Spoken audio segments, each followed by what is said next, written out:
ನಮಸ್ಕಾರ. ಮೊದಲ ಪಂದ್ಯದಲ್ಲೇ KKR ತಂಡವನ್ನ ಹೀನಾಯವಾಗಿ ಸೋಲಿಸಿತು RCB. ಬಳಿಕ ದಂಗಾದರು ಪಾಕ್ ದಿಗ್ಗಜರು. ನಂತರ ನೀಡಿದರು ದೊಡ್ಡ ಹೇಳಿಕೆ. ಕೊಹ್ಲಿ ಕುರಿತು ಹೇಳಿದ್ದನ್ನ ಕೇಳಿದರೆ ನೀವು ಕೂಡ ಸಲ್ಯೂಟ್ ಮಾಡ್ತೀರಾ. ಹಾಗಾದರೆ ಸುದ್ದಿಯ ಸಂಪೂರ್ಣ ಮಾಹಿತಿ ಏನು? ಅಷ್ಟಕ್ಕೂ ಕೆಕೆಆರ್ ವಿರುದ್ಧ ಆರ್ಸಿಬಿ ಗೆದ್ದ ಬಳಿಕ ಪಾಕ್ ದಿಗ್ಗಜರು ಹೇಳಿದ್ದೇನು ಗೊತ್ತಾ? ಹೀಗೆ ಇದರೆಲ್ಲದರ ಬಗ್ಗೆ ಈ ವಿಡಿಯೋದಲ್ಲಿ ತಿಳಿಸ್ಕೊಡ್ತಾ ಹೋಗ್ತೀನಿ. ಆದ್ದರಿಂದ ದಯವಿಟ್ಟು ಈ ವಿಡಿಯೋವನ್ನ ಕೊನೆವರೆಗೂ ನೋಡಿ. ಆದರೆ ಅದಕ್ಕಿಂತಲೂ ಮುನ್ನ ನೀವು ಕೂಡ ಆರ್ಸಿಬಿಯ ಅಭಿಮಾನಿಗಳಾಗಿ ಈ ವಿಡಿಯೋವನ್ನು ನೋಡುತ್ತಿದ್ದರೆ ತಪ್ಪದೆ ಈ ಕೂಡಲೇ ಈ ವಿಡಿಯೋಗೊಂದು ಲೈಕ್ ಮಾಡಿ ಮತ್ತು ನಮ್ಮ ಚಾನೆಲ್ಗೊಂದು ಸಬ್ಸ್ಕ್ರೈಬ್ ಮಾಡಿ. ಅದೇ ರೀತಿ ಆರ್ಸಿಬಿ ತಂಡದ ಗೆಲುವಿಗೆ ಯಾರ ಆಟ ಪ್ರಮುಖ ಕಾರಣವಾಯಿತು ಎನ್ನುವುದನ್ನು ಕಾಮೆಂಟ್ ಮಾಡುವ ಮೂಲಕ ತಪ್ಪದೆ ತಿಳಿಸಿ. ಹೌದು, 2025ರ ಇನಾಗ್ರಲ್ ಪಂದ್ಯದಲ್ಲಿ ಕೆಕೆಆರ್ ತಂಡವನ್ನ 7 ವಿಕೆಟ್ಗಳಿಂದ ಮಣಿಸುವ ಮೂಲಕ ಆರ್ಸಿಬಿ ತಂಡವು ಮೊದಲ ಪಂದ್ಯದಲ್ಲೇ 7 ವಿಕೆಟ್ಗಳ ಭರ್ಜರಿ ಗೆಲುವು ಕಾಣುವುದರೊಂದಿಗೆ ಟೂರ್ನಿಯನ್ನ ಗೆಲುವಿನೊಂದಿಗೆ ಶುರು ಮಾಡಿದೆ ಸ್ನೇಹಿತರೆ. ಇದರೊಂದಿಗೆ ಸಾಂಪ್ರದಾಯಿಕವಾಗಿ ಮೊದಲ ಪಂದ್ಯ ದೇವರಿಗೆ ಎನ್ನುವ ಆರ್ಸಿಬಿಯ ಹಳೆ ಪದ್ಧತಿ ಇದೀಗ ಮುಕ್ತಾಯಗೊಂಡಿದೆ.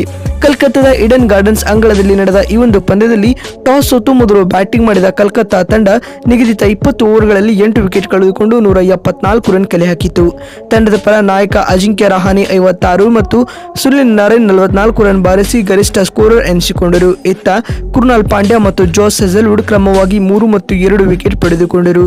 ಪಂದ್ಯ ಗೆಲ್ಲಲು 175 ರನ್ಗಳ ಗುರಿಯನ್ನು ಬೆನ್ನಟ್ಟಿದಂತ ಆರ್ಸಿಬಿ ತಂಡವು ಸ್ಫೋಟಕ ಆರಂಭವನ್ನು ಪಡೆದುಕೊಂಡಿತು. ಪರಿಣಾಮವಾಗಿ ಆರ್ಸಿಬಿ ತಂಡವು ನಿಗದಿತ ಟಾರ್ಗೆಟ್ ಅನ್ನು 16.2 ಓವರ್ಗಳಲ್ಲಿ ಕೇವಲ 3 ವಿಕೆಟ್ ಕಳೆದುಕೊಂಡು ಸುಲಭವಾಗಿ ಚೇಸ್ ಮಾಡಿತು. ತಂಡದ ಪರ ವಿರಾಟ್ ಕೊಹ್ಲಿ, ಅಜಯ್ 59 ರನ್ ಮತ್ತು ಫಿಲಿಪ್ಸ್ ಲಾಟ್ 56 ರನ್ ಬಾರಿಸಿ ತಂಡದ ಪರ ಗರಿಷ್ಠ ಸ್ಕೋರರ್ ಎನಿಸಿಕೊಂಡರು. ಇದರೊಂದಿಗೆ ಆರ್ಸಿಬಿ ತಂಡವು ಕೆಕೆಆರ್ ವಿರುದ್ಧದ ಈ ಮೊದಲ ಪಂದ್ಯದಲ್ಲಿ 7 ವಿಕೆಟ್ಗಳ ಭರ್ಜರಿ ಗೆಲುವು ದಾಖಲಿಸಿತು ಸ್ನೇಹಿತರೆ.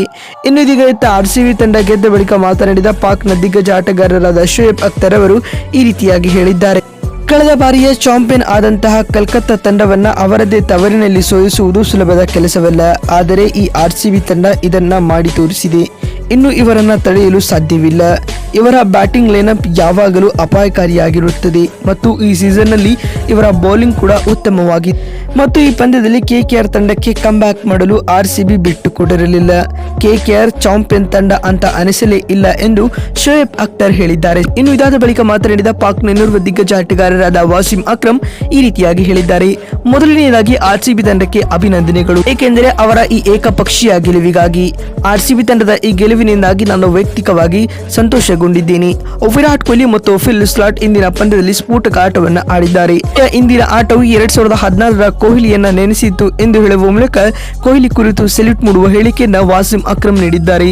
ಮತ್ತು ಮಾತು ಮುಂದುವರೆಸಿದ ಅವರು, ಡೆತ್ ಓವರ್ನಲ್ಲಿ ಆರ್ಸಿಬಿಯ ಬೌಲರ್ಗಳು ಉತ್ತಮ ಪ್ರದರ್ಶನವನ್ನು ನೀಡಿದ್ದಾರೆ ಮತ್ತು ಬ್ಯಾಟಿಂಗ್, ಬೌಲಿಂಗ್, ಫೀಲ್ಡಿಂಗ್ ಹೀಗೆ ಎಲ್ಲ ವಿಭಾಗಗಳಲ್ಲಿ ಆರ್ಸಿಬಿ ಅದ್ಭುತ ಪ್ರದರ್ಶನ ನೀಡಿ ಪಂದ್ಯ ಗೆದ್ದುಕೊಂಡಿದೆ ಎಂದು ವಾಸಿಂ ಅಕ್ರಮ್ ಹೇಳಿದ್ದಾರೆ. ನೋಡಿದ್ರಲ್ಲ, ಕೆಕೆಆರ್ ವಿರುದ್ಧ ಆರ್ಸಿಬಿ ಮೊದಲ ಪಂದ್ಯ ಗೆದ್ದ ಬಳಿಕ ಪಾಕ್ ದಿಗ್ಗಜರು ಹೇಳಿದ್ದೇನು ಅಂತ ತಿಳಿಸಿಕೊಡುವ ನಮ್ಮ ಈ ಪ್ರಯತ್ನ ನಿಮಗೆ ಇಷ್ಟವಾಗಿದ್ದಲ್ಲಿ ತಪ್ಪದೆ ಈ ಕೂಡಲೇ ಈ ವಿಡಿಯೋಗೊಂದು ಲೈಕ್ ಮಾಡಿ. ಮತ್ತೊಂದು ವಿಡಿಯೋದಲ್ಲಿ ಸಿಗ್ತೀನಿ. ನಮಸ್ಕಾರ.